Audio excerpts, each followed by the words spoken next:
The crimson dawn of June 4, 1942, painted the Pacific horizon as Admiral Chuichi Nagumo stood on the bridge of the aircraft carrier Akagi, his weathered hands gripping the rail with the intensity of a man who knew history balanced on the edge of his decisions. The morning air carried the salt-tinged promise of what Japanese high command believed would be their most decisive victory against the American Pacific Fleet, a gamble that would either secure Japan's dominance in the Pacific or shatter the UFI myth of their naval invincibility forever. 6 months had passed since the stunning success at Pearl Harbor, and the Japanese war machine had rolled across the Pacific like an unstoppable tsunami. From the smoking ruins of the Philippines to the conquered islands of the Dutch East Indies, the rising sun flag had been planted on territory after territory. Yet Admiral Isoroku Yamamoto, the architect of Pearl Harbor, understood what many of his colleagues refused to acknowledge. Japan had awakened a sleeping giant, and time was not their ally. The plan conceived in the mahogany-paneled war rooms of Tokyo was audacious in its scope and breathtaking in its complexity. Operation MI, as it was designated, would lure the remnants of the American Pacific Fleet into a trap at Midway Atoll, a tiny speck of coral and sand that held disproportionate strategic importance. From this seemingly insignificant outpost, American forces could threaten Japanese supply lines and launch attacks on the homeland itself. Yamamoto's strategy relied on deception and overwhelming force. While a diversionary attack on the Aleutian Islands would draw American attention north, the main Japanese fleet would descend upon Midway like a sword stroke, crushing the island's defenses and annihilating any American naval forces foolish enough to respond. The Japanese assembled the largest naval armada in their history. 4 aircraft carriers, Akagi, Kaga, Soryu, and Hiryu, accompanied by battleships, cruisers, destroyers, and submarines, carrying over 250 aircraft, and the Empire's most experienced pilots. Admiral Nagumo, commanding the carrier strike force, was a cautious man by nature, a trait that had served him well in previous engagements, but would prove his undoing in the crucible of Midway. His pilots were veterans of countless battles across the Pacific, their skills honed to razor sharpness through months of combat. They approached the mission with the confident swagger of warriors who had never known defeat, their aircraft painted with the distinctive red circles that had become symbols of terror across the Pacific theater.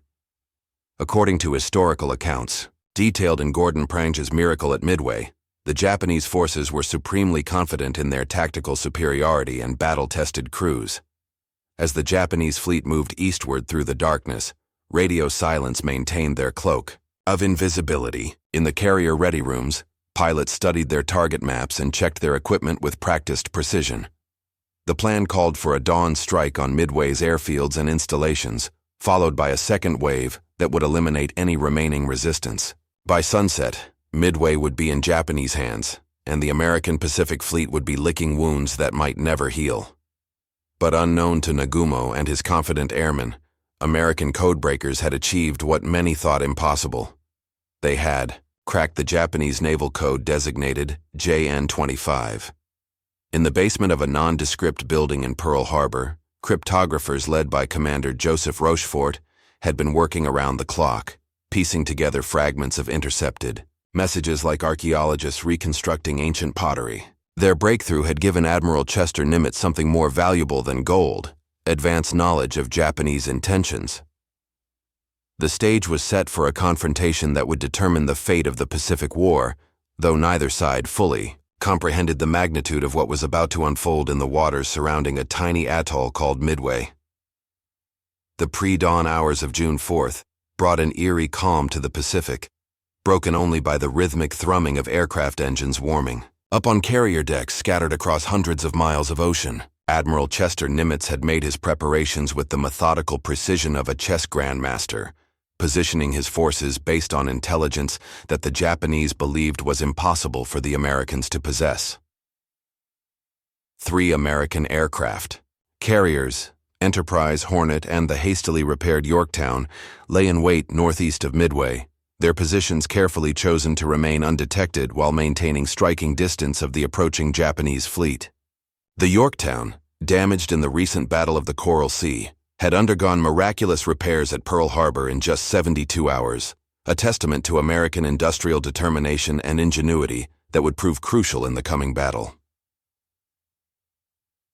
Rear. Admiral Raymond Spruance, commanding Task Force 16 from the Enterprise, was a methodical officer known for his analytical mind and steady nerves. Unlike many of his contemporaries who favored aggressive tactics, Spruance understood the value of patience and timing. His counterpart, Rear Admiral Frank Fletcher aboard the Yorktown, carried the tactical command of the American forces, a responsibility that weighed heavily as the Japanese armada approached its unsuspecting prey. At 0430 hours, the first Japanese aircraft lifted off from their carriers, 108 planes strong, led by Lieutenant Joichi Tominaga. The strike force consisted of 36 Nakajima Kate torpedo bombers converted for level bombing, 36 Aichi Val dive bombers, and 36 Mitsubishi Zero fighters. As they disappeared into the morning haze, heading toward Midway's coral runways, Nagumo retained half his aircraft for a potential second strike, a decision that would haunt him before the sun reached its zenith. The Japanese pilots, veterans of campaigns across the Pacific, approached Midway with the confidence born of countless victories. Below them, the tiny atoll bristled with American defenses hastily reinforced in the days following the intelligence breakthrough. Marine Corps pilots, flying obsolete Brewster Buffalo fighters and Douglas Dauntless dive bombers, prepared to face an enemy whose reputation for aerial supremacy was well established. At 0630 hours, radar operators on Midway detected the incoming Japanese formation at a distance of 93 miles. The warning klaxons that echoed across the island triggered a desperate scramble as every available American aircraft took to the skies. The Marines knew their equipment was outclassed, but they also understood that every minute they could delay the Japanese attack might prove crucial to the larger battle developing beyond the horizon. The first clash came as Marine Fighting Squadron 221, led by Major Floyd Parks, intercepted the Japanese formation 30 miles from Midway. The obsolete Buffaloes were no match for the nimble Zeros, and the sky quickly filled with the smoke trails of burning aircraft. Of the 25 Marine fighters that rose to meet the enemy, only 10 would survive the encounter. But their sacrifice bought precious time for Midway's defenders. Lieutenant Tominaga's bombers pressed through the Marine fighter screen and unleashed their fury on Midway's installations. Fuel storage tanks erupted in towering columns of black smoke. Hangars collapsed under the weight of exploding bombs, and the airfield runways were cratered by precisely placed ordnance. Yet despite the devastation, Midway's essential facilities remained operational, and American aircraft continued to launch counterattacks against the Japanese fleet. Historical documentation from the Naval War College's analysis of the Battle of Midway confirms that despite the intensity of the Japanese attack, Midway's strategic capabilities were not completely eliminated. As Tominaga's aircraft limped back toward their carriers, many bearing battle damage from the fierce Marine resistance, the Japanese strike leader radioed a message that would alter the course of the battle. There is need for a second attack wave. This single transmission would force Admiral Nagumo into a series of decisions that would transform certain victory into catastrophic defeat. Unknown to the Japanese commanders, American search planes had already located their fleet.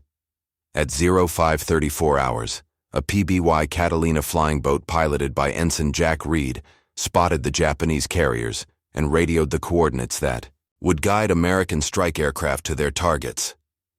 The elaborate Japanese trap had become a snare for its own creators, and the greatest naval battle of the Pacific War was about to reach its devastating climax. The morning sun climbed higher over the Pacific as Admiral Nagumo faced the most critical decision of his naval career. Lieutenant Tominaga's message requesting a second attack on Midway had arrived at precisely the moment when Japanese fortunes hung in perfect balance, and the choice Nagumo made in those pivotal minutes would echo through history like the percussion of naval gunfire. On the hangar decks of the Japanese carriers, organized chaos reigned as flight crews wrestled with a logistical nightmare. The aircraft reserved for the second wave had been armed with armor-piercing bombs and torpedoes, prepared to engage American naval vessels should they appear. Now, with Midway's defenses still intact, these weapons needed to be replaced with high-explosive bombs suitable for attacking land targets, a process that would require precious time and leave the ships vulnerable. At 0715 hours, As ordnance crews began the laborious task of rearming the aircraft, lookouts aboard, the Japanese fleet spotted the first wave of American attackers approaching from Midway. The island's surviving aircraft, a motley collection of Army Air Force Boeing 17 Flying Fortresses, Marine Corps Douglas Dauntless dive bombers, and Navy Consolidated PBY Catalinas, pressed home their attacks with desperate courage despite being heavily outgunned. The American attacks from Midway, while heroic, proved largely ineffective against the maneuvering Japanese fleet. Anti-aircraft fire and defending Zero fighters exacted a terrible toll on the attacking aircraft, and no significant damage was inflicted on the enemy carriers. Yet these seemingly futile assaults served a crucial purpose. They forced Nagumo to keep his combat air patrol aloft and delayed the rearming process that was already proceeding too slowly for comfort. At 0738 hours, a Japanese reconnaissance seaplane finally delivered the report that Nagumo had been dreading. Sight what appears to be 10 enemy surface ships, in position bearing 10 degrees distance 240 miles from Midway. The American CY fleet, which intelligence had assured him would not arrive for days, was already within striking distance and preparing to attack. The revelation struck the Japanese command like a lightning bolt. Admiral Nagumo found himself trapped between conflicting necessities. Should he launch his partially rearmed aircraft immediately against the American fleet, or complete the changeover to anti-ship weapons and risk being caught with aircraft on deck? His decision to wait for the proper armament would prove to be one of the most consequential tactical errors in naval history. As the rearming process continued aboard the Japanese carriers, the first wave of American carrier aircraft was already airborne and heading toward its targets. The attack had been coordinated with split-second timing. Torpedo Squadron 8 from the Hornet, Torpedo Squadron 6 and 3 from the Enterprise and Yorktown, followed by dive bomber squadrons from all three carriers. The American pilots, many of them inexperienced reservists, rushed into combat, flew obsolete aircraft that were outclassed by their Japanese counterparts. Yet they possessed something their enemies lacked: the element of surprise. Military historians, including those cited in Walter Lord's comprehensive Incredible Victory, note that the timing of the American attack was influenced by both strategic planning and fortunate coincidence. Lieutenant Commander John Waldron, leading Torpedo Squadron 8 and 15 Douglas Devastator torpedo bombers, was the first to locate the Japanese fleet. The Devastators, flying low and slow to deliver their torpedo attacks, were sitting ducks for the Zero fighters that swarmed to intercept them. In less than 10 minutes, 14 of the 15 aircraft were shot down, their crews disappearing beneath the Pacific swells. Only Ensign George Gay survived, clinging to a rubber seat cushion and witnessing the battle from the water. The sacrifice of Torpedo Squadron 8 was followed by similar slaughter as Torpedo Squadrons 6 and 3 pressed home their attacks with equal courage and devastating results. The Japanese Combat Air Patrol, drawn down to sea level by the torpedo attacks, had achieved complete tactical success. Not a single American torpedo found its target, and the cost in American lives was staggering. Yet this apparent Japanese victory had positioned their defenses exactly where the American battle plan required them to be. High above the carnage, unnoticed by the Japanese fighters engaged in their deadly dance with the torpedo bombers, Lieutenant Commander Wade McCluskey led 37 Douglas Dauntless dive bombers from the Enterprise in a search for the enemy carriers. Running low on fuel and nearly ready to abandon the mission, McCluskey spotted the wake of a Japanese destroyer racing northward to rejoin the fleet, a navigational beacon that would guide the American dive bombers to their destiny and seal the fate of the Japanese carrier force. At precisely 10:22 hours on June 4, 1942, the Pacific War reached its turning point in a span of time so brief that many participants would later struggle to comprehend how completely their world had changed. Lieutenant Commander Wade McCluskey, leading his dive bombers from the Enterprise, gazed down through his cockpit canopy at a sight that would have seemed impossible just hours earlier. 4 Japanese aircraft carriers spread across the azure Pacific like toys on a bathtub, their decks crowded with aircraft, fuel lines, and ordnance, a perfect target for the aerial wolves descending from above. The Japanese carriers presented a tableau of organized vulnerability that no American strategist would have dared imagine. in their most optimistic scenarios. The Akagi and Kaga steamed in formation, their flight decks packed with aircraft being hastily prepared for launch.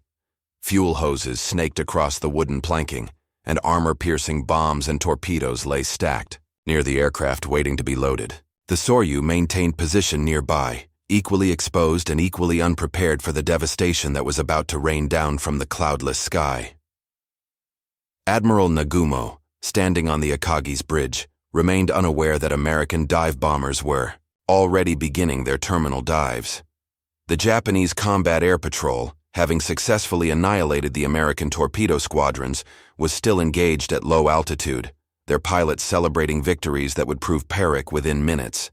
The radar systems that might have provided early warning were primitive by later standards, and visual lookouts were focused on the continuing low-level action rather than scanning the upper atmosphere. Lieutenant Commander Max Leslie, leading Bombing Squadron 3 from the Yorktown, had arrived simultaneously with McCluskey's group through what could only be described as perfect timing, orchestrated by fate and desperation. The American dive bombers had approached from different vectors, and their convergence over the Japanese fleet created a concentration of firepower that would overwhelm any defensive measures the enemy might attempt.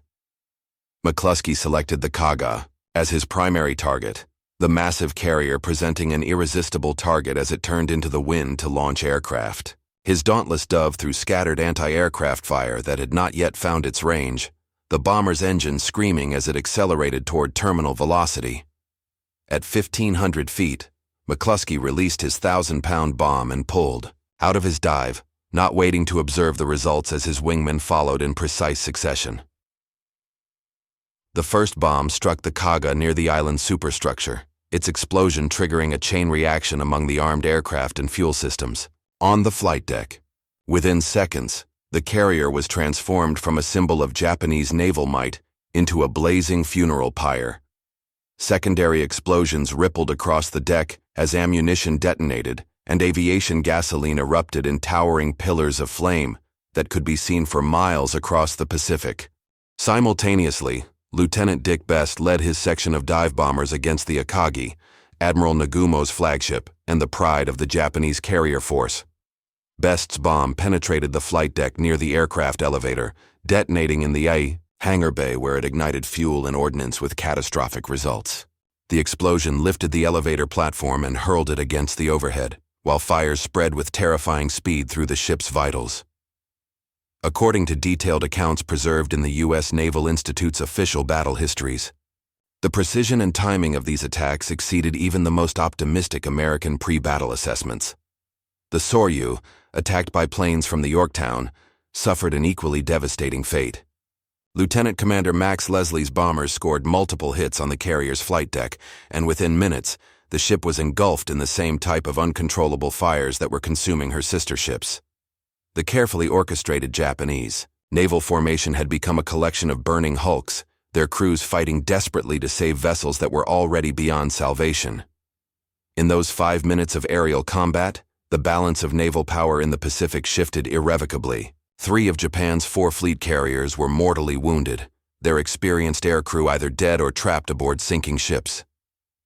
The aircraft that had survived the morning's operations found themselves without platforms to land on, forcing many pilots to attempt dangerous landings on the remaining carrier or ditch in the ocean. Admiral Nagumo, his flagship consumed by flames and his command structure shattered, transferred his flag to a cruiser and surveyed the destruction that surrounded him. The confident armada that had approached Midway as conquerors was now a collection of burning wrecks and desperate survivors. Yet the battle was not over, and the Hiryu, the only undamaged Japanese carrier, still possessed the capability to strike back at the American fleet that had inflicted this devastating blow. The Hiryu steamed defiantly through the smoke-shrouded Pacific, her flight deck a hive of desperate activity as she prepared to launch the only Japanese counterattack that could salvage something from the disaster that had befallen the Kido Butai. Rear Admiral Taman Yamaguchi, commanding the 2nd Carrier Division from the Hiryu's bridge, understood that his ship represented Japan's final hope of inflicting meaningful damage on the American fleet before the battle was irretrievably lost. Yamaguchi was cut from different cloth than many of his contemporaries, aggressive where others were cautious, innovative where others clung to doctrine. He had opposed the decision to attack Pearl Harbor, arguing instead for a decisive engagement with the American fleet in open waters. Now, with 3 Japanese carriers burning like torches on the Pacific horizon, his strategic vision seemed prophetic, though the opportunity to implement it had passed with the morning's catastrophic losses.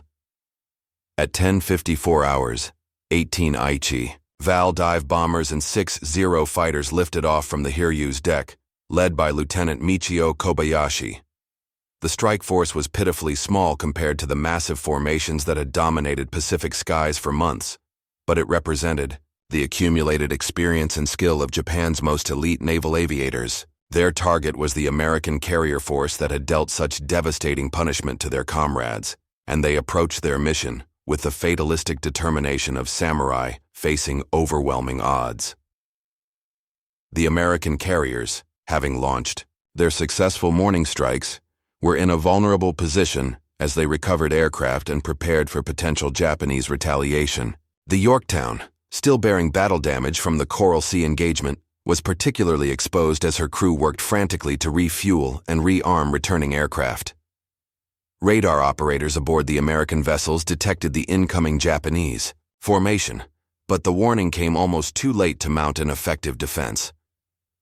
Combat air patrol fighters from the Enterprise and Hornet raced to intercept the Japanese attackers, but Kobayashi's pilots fought through the defensive screen with desperate skill. The Zero escorts engaged the American Grumman Wildcats in swirling dogfights that scattered across miles of sky, while the Val dive bombers pressed toward their primary target with single-minded determination. At 12:10 hours, Kobayashi's dive bombers found the Yorktown and began their terminal attack runs. The carrier's anti-aircraft guns filled the sky with bursting shells and tracer rounds, but the Japanese pilots flew through the defensive fire with the precision of men who knew this might be their final mission. 3 bombs struck the Yorktown in rapid succession. One penetrated the flight deck and exploded in the hangar bay, another hit near the island superstructure, and the third detonated in the ship's vital spaces. Naval combat reports archived at the National Archives detail the extensive damage inflicted on the Yorktown during this attack, though American damage control efforts were far superior to their Japanese counterparts. The Yorktown's damage control teams responded with remarkable efficiency, implementing lessons learned from previous battles and months of intensive training. Within 2 hours, they had restored power, extinguished fires, and patched the flight deck sufficiently to resume flight operations. To Japanese reconnaissance aircraft observing from a distance, the carrier appeared to be a different vessel, entirely, a deception that would soon bring tragic consequences to both sides. Admiral Yamaguchi, believing his first strike had severely damaged one American carrier, prepared a second attack with the Hiryu's remaining aircraft. At 13:30 hours, 10 Nakajima Kate torpedo bombers and 6 Zero fighters launched from the carrier's deck, led by Lieutenant Joichi Tominaga, the same officer who had led the morning attack on Midway. Tominaga's aircraft had been damaged during the earlier mission, but he insisted on leading this final assault despite his plane's questionable mechanical condition. The second Japanese strike located what they believed to be a fresh American carrier, actually the repaired Yorktown, and pressed home their attack with the same desperate courage that had characterized their comrades' earlier mission. 2 torpedoes struck the Yorktown's port side, flooding her engine rooms, and causing a severe list that made flight operations impossible. This time the damage was too extensive for even American ingenuity to overcome quickly. As the afternoon sun began its descent toward the western horizon, both fleets had been bloodied, but the strategic picture remained unclear. The Japanese had lost 3 fleet carriers and most of their experienced aircrew, while the Americans had 1 carrier severely damaged and might lose her entirely. The Hiryu remained operational and dangerous, her crew preparing for night operations that might yet turn the tide of battle. But Admiral Raymond Spruance, commanding the American task force with the methodical precision that had served him well throughout his career, was already planning the final act of this Pacific drama. Scout planes from the Enterprise had located the Hiryu, and American dive bombers were being armed and fueled for one last strike that would complete the destruction of the Japanese carrier force and secure American victory in the battle that would be remembered as the turning point of the Pacific War. The late afternoon sun of June 4th, 1942, cast long shadows across the Pacific as Admiral Raymond Spruance made the decision that would seal the fate of the last Japanese carrier at Midway. From the bridge of the Enterprise, he observed the organized chaos of flight deck operations as his remaining aircraft were prepared for what would be the final strike of this momentous day. The mathematics of naval warfare were brutally simple. The Hiryu still possessed the capability to inflict damage on American forces, and therefore she had to be eliminated before darkness could provide her with sanctuary. At 16:10 hours, 24 Douglas Dauntless dive bombers from the Enterprise, escorted by 8 Grumman Wildcat fighters, lifted off into the Pacific sky with Lieutenant Earl Gallagher leading the formation. These were many of the same pilots who had participated in the morning's devastating attack on the Japanese fleet, and they approached this mission with the grim professionalism of warriors who understood they were writing the final chapter of a historic battle. Aboard the Hiryu, Rear Admiral Yamaguchi and his crew prepared for the inevitable. Japanese lookouts had spotted the approaching American formation, and the carrier's remaining Zero fighters scrambled to provide what defense they could. The ship's anti-aircraft guns were manned and ready, but everyone aboard understood that they faced overwhelming odds. The Hiryu had launched her strike aircraft against the American fleet and had few fighters left to defend herself. The American dive bombers found their target steaming alone on the darkening Pacific. Her escort vessels spread in a defensive screen that could provide little protection against an attack from above. Gallagher led his squadrons into their terminal dives, the dauntless bombers screaming down through increasingly heavy anti-aircraft fire as Japanese gunners filled the sky with bursting shells and streaming tracers. 4 bombs struck the Hiryu in rapid succession, the explosions tearing through her flight deck and igniting the same type of catastrophic fires that had consumed her sister ships earlier in the day. Aviation gasoline erupted in towering pillars of flame, ammunition magazines detonated in secondary explosions, and the carrier's wooden flight deck became a blazing inferno that could be seen for miles across the Pacific. Admiral Yamaguchi, standing on his burning bridge as damage control parties fought desperately to save their ship, made a decision that reflected the warrior code that had shaped Japanese naval tradition for centuries. Rather than abandon the Hiryu to American capture, he chose to remain aboard his flagship and share the fate of his vessel and crew. At 08:20 hours on June 5th, the Hiryu finally succumbed to her wounds and slipped beneath the Pacific swells, taking with her one of Japan's most capable naval commanders and the last remnants of the carrier force that had dominated Pacific waters since Pearl Harbor. Historical records maintained by the Japanese Maritime Self-Defense Force document Admiral Yamaguchi's final messages and his decision to remain with his sinking flagship, exemplifying the Bushido spirit that characterized many Japanese naval officers of the era. The victory at Midway came at significant cost to American forces as well. The Yorktown, damaged in 2 separate Japanese attacks, finally succumbed to her wounds on June 7th, when a Japanese submarine managed to penetrate her escort screen and deliver the torpedoes that sent her to the bottom.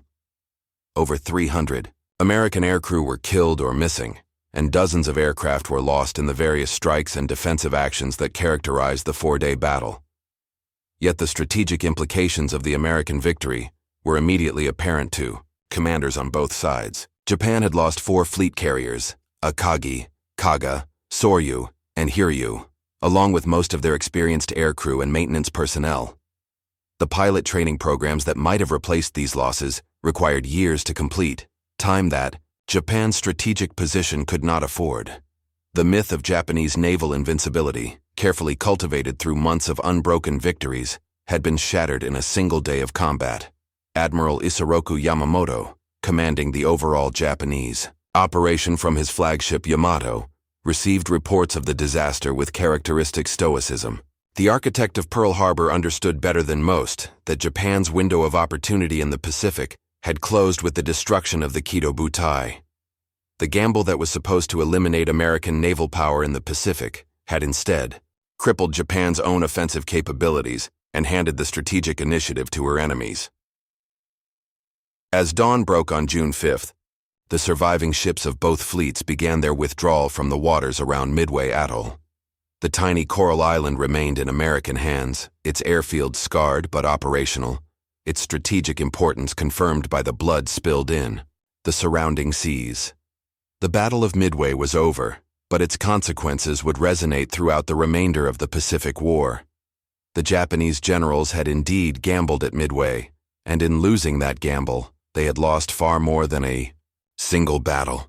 They had lost the war itself, though it would take 3 more years of desperate fighting before that reality would be formally acknowledged in the surrender ceremony aboard the USS Missouri in Tokyo Bay.